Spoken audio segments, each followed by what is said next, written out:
నమస్తే జిఎన్ఆర్ టీవీకి స్వాగతం. నేను శ్రీలత. బులెటిన్ల ముందుగా హెడ్లైన్స్ చూద్దాం. తెలంగాణ భవన్లో బీఆర్ఎస్ నాయకుల ప్రెస్ మీట్.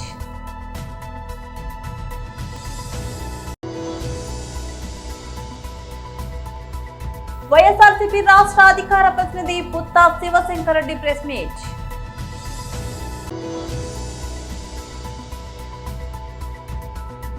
మిరాయిలో మెరిసిన పాలరాతి శిల్పం. తెలంగాణ భవన్లో బీఆర్ఎస్ నాయకుల ప్రెస్ మీట్ నిర్వహించారు. ప్రైవేటు వ్యక్తులకు అప్పజెప్పాలా అని చెప్పేసి ఆలోచన ఉన్నది అని చెప్పేసి తెలిస్తే మేము బీఆర్టీయూగా ఇతర కార్మిక సంఘాలు కూడా కలిసి దీన్ని ప్రైవేటీకరణ చేయొద్దు, బ్రోకర్లకిట్ట ఇవ్వద్దు, గతంలో ఉన్న పద్ధతుల్లోనే ఈ సంక్షేమ కార్యక్రమాన్ని చేపట్టండి అని చెప్పేసి మేము ఆ రోజు డిమాండ్ చేస్తూ ఉత్తరాలు ఇచ్చినాం, ధర్నాలు కూడా నిర్వహించినాం. అయినా కార్మిక సంఘాల యొక్క వైఖరిని ఏమీ పట్టించుకోకుండా ఇలా రేవంత్ రెడ్డి గవర్నమెంటు పూర్తిగా ఏకపక్షంగా ఎలాంటి నిబంధనలు కూడా పాటించకుండా ఈ బ్రోకర్ కంపెనీకి అనేది ఇవాళ ఇచ్చింది. దీనివల్ల మొదటి నష్టం ఏంటంటే ఇలా కార్మికులు డైరెక్ట్గా పోయి బోర్డులో అధికారులను మాట్లాడుకోవాల్సిన పరిస్థితి నుంచి ప్రైవేటు వ్యక్తుల కాడికి పోవాల్సిన పరిస్థితికి నెట్టబడ్డది. ఎలాంటి నియమ నిబంధనల యొక్క క్లారిటీ కూడా లేదు.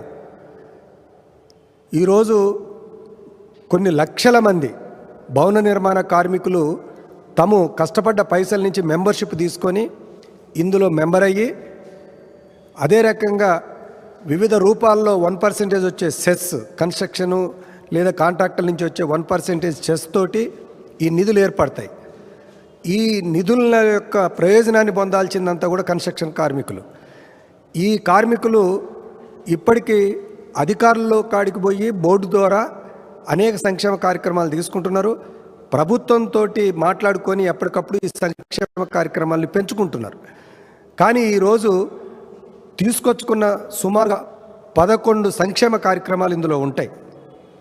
ఇందులో ప్రమాద బీమా, సహజ మరణం, పెళ్లి కానుక, ఎడ్యుకేషన్, ఇట్లా అంగవైకల్యం జరిగినప్పుడు అనేక అంశాలు ఇందులో ఉంటాయి. కానీ ఈ 11 అంశాలలో బీమాకి ఇది పోవడం ద్వారా ఈ 11 ప్రయోజనాలని ఆ బీమా కంపెనీకి అప్పచెప్పలేదు. కేవలం ప్రమాద బీమా, న్యాచురల్ డెత్ ఇలాంటివి కొన్ని 1-2 అప్పచెప్పినారు.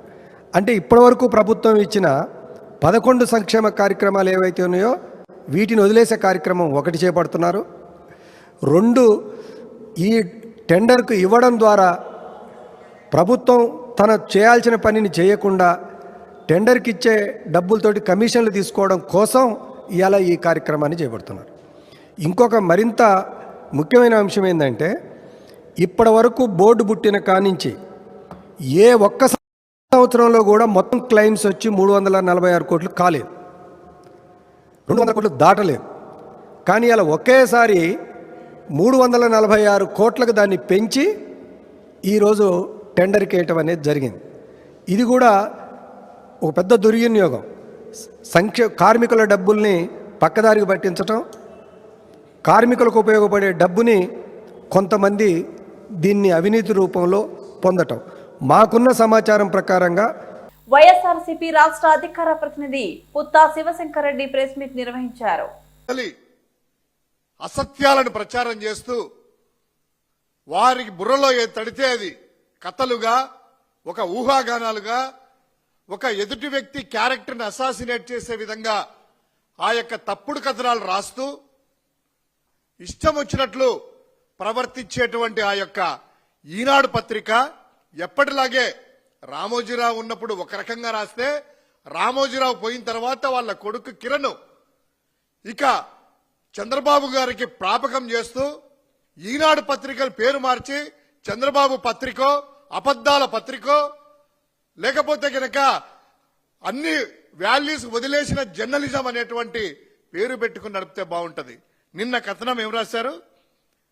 జగన్ కు నమ్మిన బంటంట అత్యంత సన్నిహితుడు ఎంఆర్ ప్రాపర్టీస్ లో ఆ కుంభకోణంలో ఉన్నట్టు సునీల్ రెడ్డి కీలకమని రాసి అందులో ఏం రాస్తారంటే ఎంఆర్ ప్రాపర్టీస్ కుంభకోణంలో జగన్ A1 కాగా సునీల్ రెడ్డి A7 ఆ ఎంఆర్ స్థల విక్రయాల్లో జరిగినటువంటి లూటీ ద్వారా ఆ సొమ్ముతో దాదాపు కొన్ని కోట్ల ఖర్చు అది చేశారని అరెస్ట్ అయ్యారనేటువంటిది A1 జగన్మోహన్ రెడ్డి గారు అనేసి నిన్న చేసింది. కనీసము జర్నలిజం చేస్తున్నారా, బ్రోకరిజం చేస్తున్నారా, లేకపోతే గనక ఇంకోటి ఏం చేస్తున్నారు? కనీసం వార్త ప్రచురించేటప్పుడైనా కూడాను ఆ వార్తలో నిజమెంత, మనం పాఠకులకు ఏం చెప్తున్నాము, ఎవరి మీద రాస్తున్నాం అనేటువంటి సోయ కూడా రాకుండా రాస్తారా?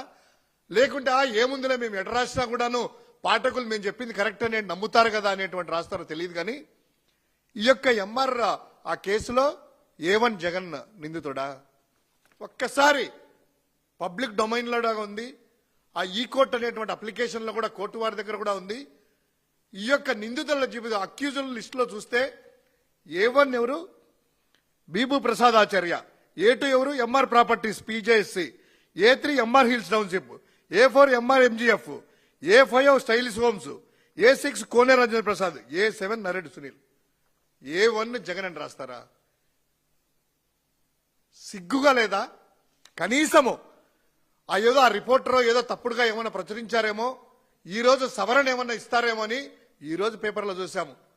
A1 జగన్ అనేటువంటి రాసింది తప్పు రాశాము, దాన్ని సవరించుకుంటాము అని ఒక మోరల్ ఎథిక్స్ ఉన్నటువంటి జర్నలిజం చేస్తారు. మాకెక్కడున్నాయి మోరల్స్? బరి తెగించాము, చంద్రబాబుకి ఏం కావాలంటే చేస్తాము, దాసోహం అయ్యాము, చంద్రబాబు పడే బిస్కెట్లకు మేము వెంపర్లాడతాము అనేటువంటి రీతిలో ఈరోజు ఇలా దిగజార్చిన జర్నలిజం చూస్తా ఉంటే సిగ్గుగా అనిపించడం లేదా కిరణ్? ఇంకా ఏం రాస్తారు?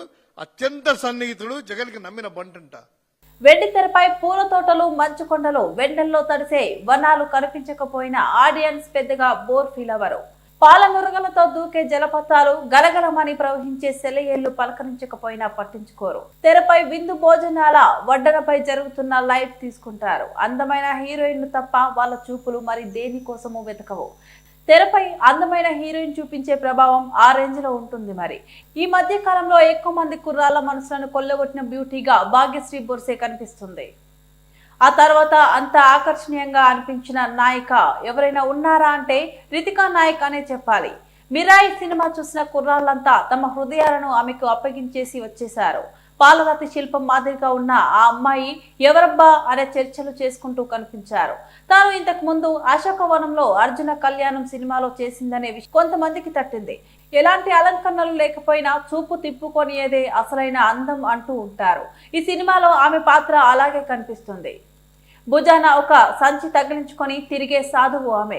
కానీ తెరపై ఆమె కనిపించిన ప్రతిసారి ఆ పక్కన ఎవరున్నారనేది ఆడియన్స్ పట్టించుకోలేదు. వెన్నెల్లోని చందమామకు వెన్నెతో కన్ను ముక్కు తీర్చినట్టుగా కనిపించడం గురించే మాట్లాడుకుంటున్నారు. చూస్తుంటే ఈ బ్యూటీని మరిన్ని ఛాన్సులు పలకరించే సూచనలు కనిపిస్తున్నాయి. రామగుండంలో రాక్షస పాలన నడుస్తుందని రామగుండం ఎమ్మెల్యే మక్కాన్ సింగ్ ప్రజాస్వామ్యం కూని చేస్తున్నారని ప్రశ్నిస్తే కేసులు అడిగితే కూల్చివేతలు చేస్తూ రామగుండం ప్రజలను భయభ్రాంతులకు గురి చేస్తూ రాక్షస ఆనందం పొందుతున్నారని, రామగుండం నియోజకవర్గంలో చట్టాలు ఎమ్మెల్యేకు చుట్టాలుగా మారాయని మాజీ ఎమ్మెల్యే బీఆర్ఎస్ పార్టీ పెద్దపల్లి జిల్లా అధ్యక్షులు కోరుకంటి చందర్ తీవ్ర స్థాయిలో విమర్శించారు. గోదావరికని ప్రెస్ క్లబ్ లో ఏర్పాటు చేసిన విలేకరుల సమావేశంలో మాజీ ఎమ్మెల్యే పెద్దపల్లి జిల్లా బీఆర్ఎస్ పార్టీ జిల్లా అధ్యక్షులు కోరుకంటి చందర్, బీఆర్ఎస్ నాయకులు కౌశిక్, హరితో కలిసి పాల్గొన్నారు. ఈ సందర్భంగా మాజీ ఎమ్మెల్యే కోరుకంటి చందర్ మాట్లాడారు. కూని చేయడం మాత్రమే ఇలా తెలుస్తా ఉన్నది. రామగుండంలో ప్రజాస్వామ్యం లేదు. ప్రశ్నిస్తే కేసులు, అడుగుతే కూల్చివేతలు. ఇలా ఏ వాడకు పోయినా, ఎక్కే గల్లీకి పోయినా కూడా అందరూ కూడా పైసా పైసా కూడబెట్టుకొని కట్టినటువంటి కట్టడాలన్నీ కూడా ఇలా కూల్చేస్తున్నారు. అక్కడ రేవంత్ రెడ్డి, ఇక్కడ మక్కన్ సింగ్ ఒకే ఆలోచనతోని నడుస్తుంది. రామగుండంలో మక్కన్ సింగ్కు చట్టాలని కూడా చుట్టాలైపోయినాయి. చట్టం లేదు, దానికి ఒక పరిధి లేదు. రామగుండంలో పరిస్థితి నిజంగా మేము ఎన్టీపీసీకి పోయినాం. ఎమ్మెల్యే అయిన తర్వాత 3 నెలల్లోనే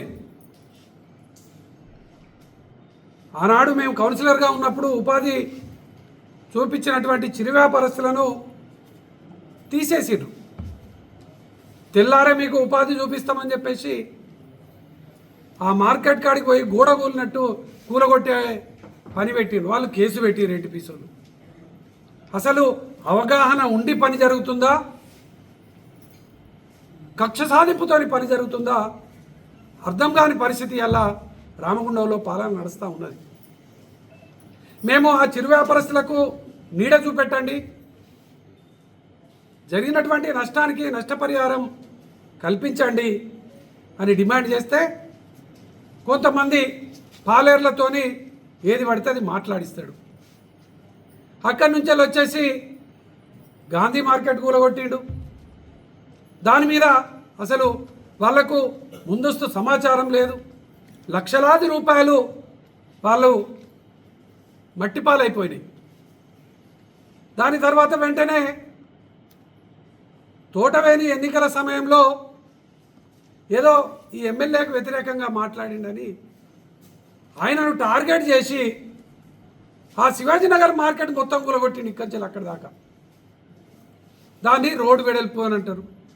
రోడ్డు వెడల్పు అంటే గోదావరికంలో జనాలు ఎంత % పెరుగుతున్నారు, దానికి ఒక లెక్క పత్రము ఏమీ లేదు. మేము ఈ ప్రాంతానికి గోదావరికనికి ప్రజలు రావాలే. ఒక రంగంలోనే కాకుండా అన్ని రంగాల్లో ప్రగతి సాధించేలా జిల్లా సర్వతోముఖాభివృద్ధికి కృషి చేస్తానని జిల్లా కలెక్టర్ ఎన్ ప్రభాకర్ రెడ్డి తెలిపారు. నాపై నమ్మకంతో ఈ జిల్లాకు కలెక్టర్ గా బాధ్యతలు అప్పగించినందుకు రాష్ట్ర ముఖ్యమంత్రికి కృతజ్ఞతలు తెలిపారు. జిల్లా కలెక్టర్ కార్యాలయానికి ఉదయం చేరుకొని పురోహితుల మంత్రోచ్చరణలో పూర్ణ కుంభంతో ఆశీర్వచనాలు తీసుకొని పార్వతీపురం మన్యం నూతన జిల్లా కలెక్టర్ గా బాధ్యతలు శనివారం స్వీకరించారు. ఈ సందర్భంగా కలెక్టర్ మాట్లాడుతూ మన్యం జిల్లా కలెక్టర్ గా బాధ్యతలు స్వీకరించడం చాలా ఆనందంగా ఉందన్నారు. ప్రజలతో మమేకమై సమస్యలపై అధ్యయనం చేసి వాటి పరిష్కారానికి కృషి చేస్తానని తెలిపారు. వెనుకబడిన ప్రాంతమైన మన్యం జిల్లాలో గిరిజన సంక్షేమ అభివృద్ధికి విద్యా వైద్య రంగాల బలోపేతం మౌలిక సదుపాయాల కల్పనకు ప్రత్యేక దృష్టి సారిస్తామన్నారు. ప్రధాన అధికారిగా బాధ్యతలు చేపట్టిన సందర్భంగా చాలా సంతోషంగా ఉంది. ఇక్కడ ప్రజలతోటి మమేకమై ఇక్కడి సమస్యల మీద అధ్యయనం చేసి పూర్తి స్థాయిలో వాటి పరిష్కారానికి కృషి చేస్తానని చెప్పి తెలియజేస్తున్నాను. అదేవిధంగా ఇక్కడ అభివృద్ధికి తీసుకోవాల్సినటువంటి పూర్తి ప్రణాళిక, అదేవిధంగా ఎగ్జిక్యూషన్ రిజల్ట్స్ ఓరియంటెడ్గా పనిచేయాలని చెప్పి భావిస్తున్నాను. అదేవిధంగా స్థానిక ప్రజాప్రతినిధులు అందరితోటి కలిసి ఈ జిల్లా అభివృద్ధికి కృషి చేస్తానని చెప్పి తెలియజేస్తున్నాను. అధికారులందరూ కూడా జిల్లా అభివృద్ధికి తోడ్పడే విధంగా వారందరికీ కూడా స్ఫూర్తిని అదేవిధంగా ప్రణాళికను ఇచ్చి వారి చేత పనిచేయిస్తానని చెప్పి ఆశిస్తున్నాను. అదేవిధంగా పత్రికా మిత్రులందరికీ కూడా మీ సహాయ సహకారాలు కూడా జిల్లా అభివృద్ధికి ఇవ్వాలని చెప్పి మిమ్మల్ని అందరినీ కూడా కోరుతూ ఉన్నాను. ధన్యవాదాలు. ఎవరైనా తమ జీవితంలో విజయం సాధించడానికి విద్యనే కీలకమన్నారు గౌరవ మహబూబ్ నగర్ ఎమ్మెల్యే శ్రీ ఎన్ఎం శ్రీనివాస్ రెడ్డి.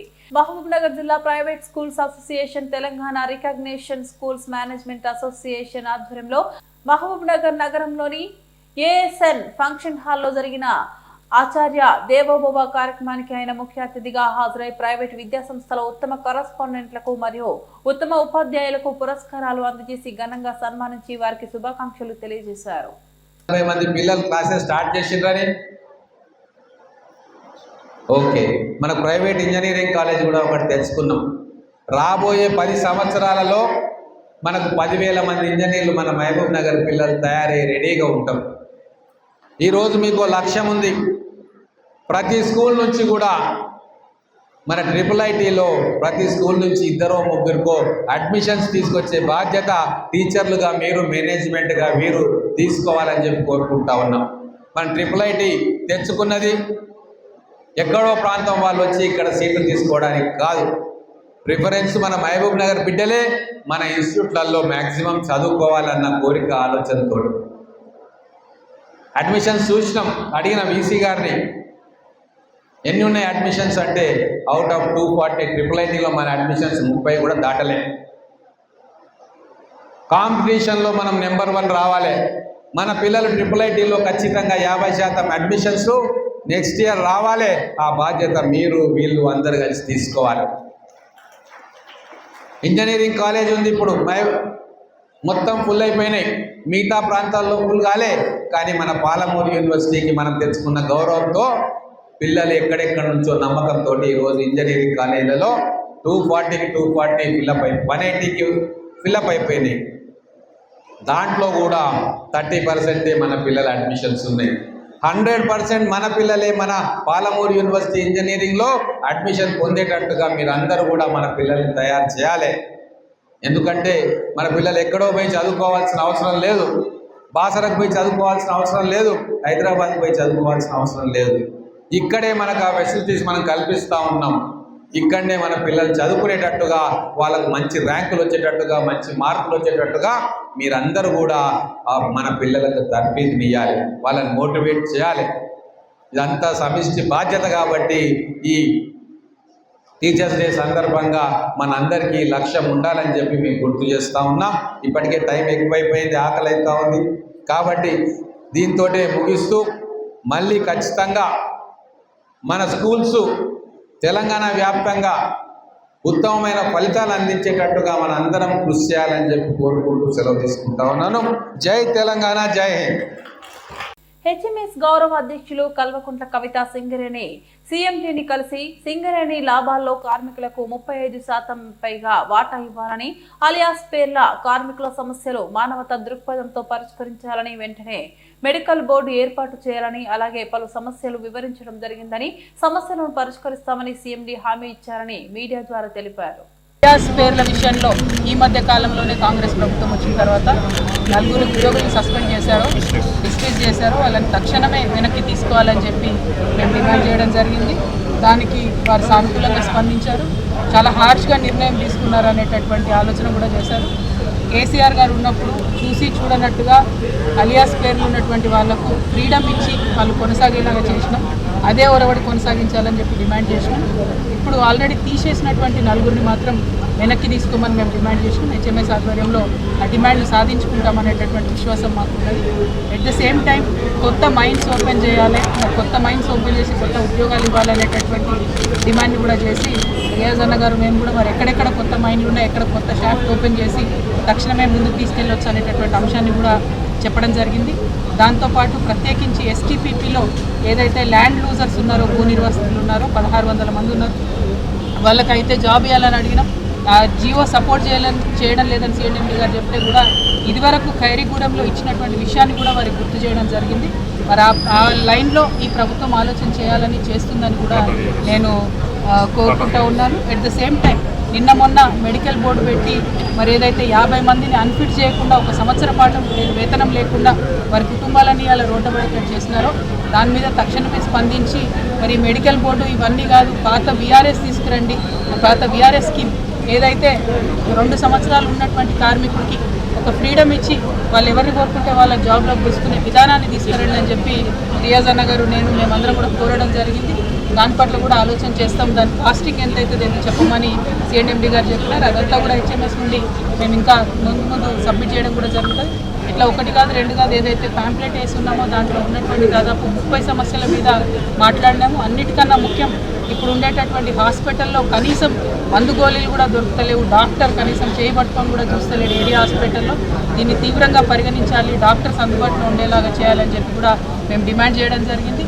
దాని పట్ల వారు ఆశ్చర్యం వ్యక్తం చేసిన సీఎండీ గారు మరి ఎక్కడికక్కడ ఉన్నటువంటి జనరల్ మేనేజర్స్ మేము డిమాండ్ చేస్తున్నాము, మీ ఏరియా హాస్పిటల్స్ మీరు విజిట్ చేయండి, కార్మికుల పిల్లలకు కార్మికుల కుటుంబాలకు న్యాయం చేయండి.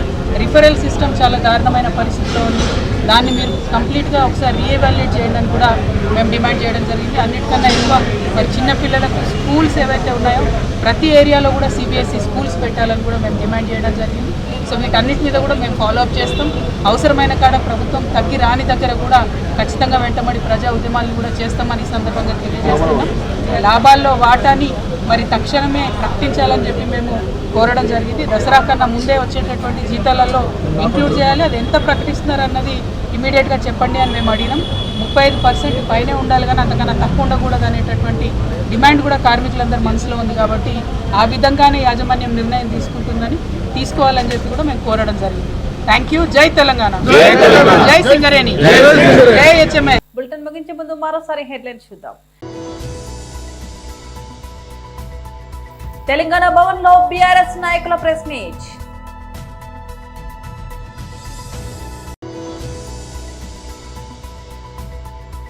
వైఎస్ఆర్సీపీ రాష్ట్ర అధికార ప్రతినిధి పుత్తా శివశంకర్ రెడ్డి ప్రెస్ మీట్.